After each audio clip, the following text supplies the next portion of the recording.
It's the best part of it. Never made any bones about it. I love my players. You know, very sentimental, care about all of them. So to see so many coming back and have a chance to run into them, it'll be the best. I'm looking forward to that part more than anything. We hear a lot of good things being said about you from your former players. Does it remind you think of '98 when Coach Fry retired and how much he meant to you at that time? No doubt. Coach Fry is incredibly special to me, and the opportunity there led to all of this. You know, and I got to even give credit to Bob Cummings, who recruited me. He was a Youngstown guy, probably the only reason he gave me a chance. No one else, no other big school was giving me a chance, and he gave me an opportunity and led meeting my wife to, you know, to all those experiences at Iowa, and ran in today, talked to Barry Alvarez, and Dan McCarty and I ran into each other. So talked with him, and just great friendships, and you know, led to this, you know, this whole journey. It's pretty special. Have you been on Twitter or social media much and seen all the tributes? I need to come back, don't I? No, I haven't. So you haven't seen the players reach out to you and things? I haven't yet. A couple people today out at the golf course told me that. So I need to pick up on it, and I may come back tomorrow, get back on Twitter a little bit. Bob, figuratively, I took a little break. Figuratively speaking, you've kind of rolled your eyes at this whole statue things, but tomorrow's the day. Whoa. No, you know what I mean. I mean, we'll talk about that when it's time. Okay. I never rolled my eyes. Great appreciation for, you know, OU, our administration doing this whole thing.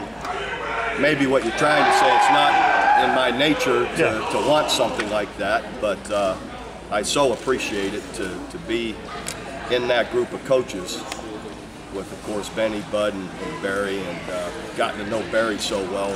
Such a great guy, and so I'm very humbled by it and appreciate it, the efforts by everyone to do that. And you know, I spent my whole career walking in the Barry Switzer Center, and that's no small deal to walk by what he did, you know, and his record all those years. So, you know, to have a place alongside him is pretty special. And not pretty special, it's incredibly special. What do you anticipate tomorrow? Your emotions, what are they going to be tomorrow when to me, this is all exciting and fun. Great to see the players tonight, tomorrow.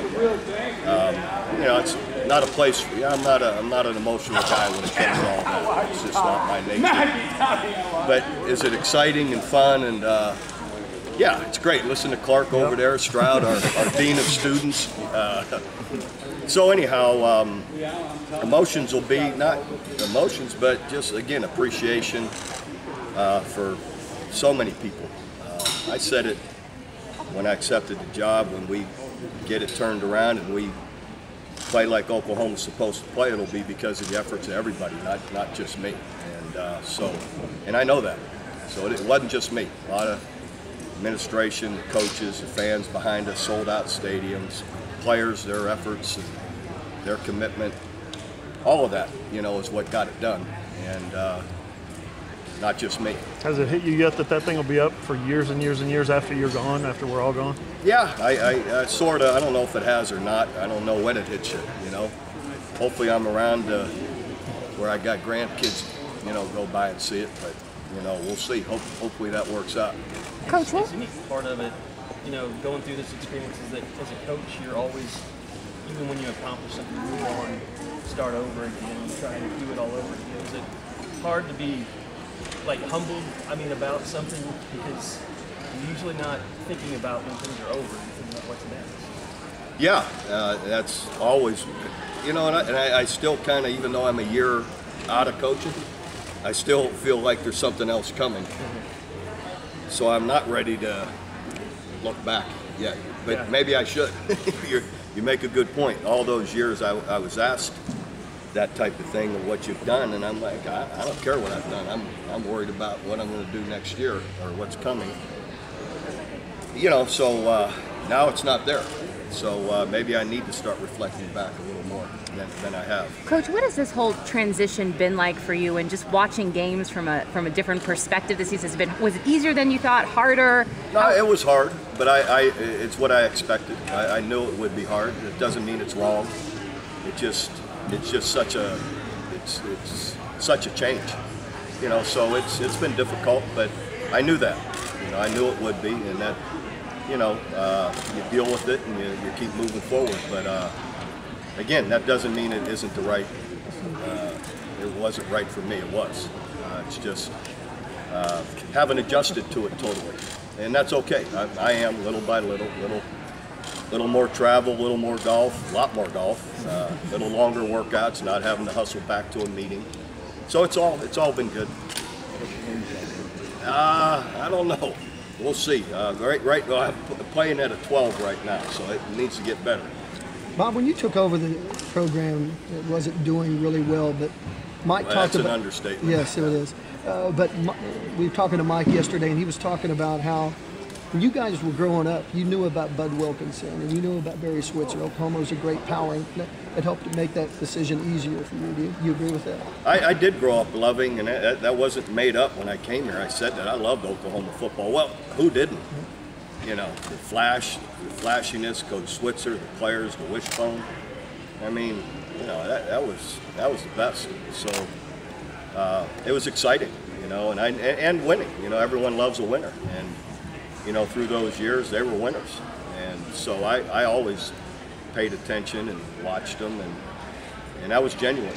I truly did. So when I had the opportunity here, it was special. I knew.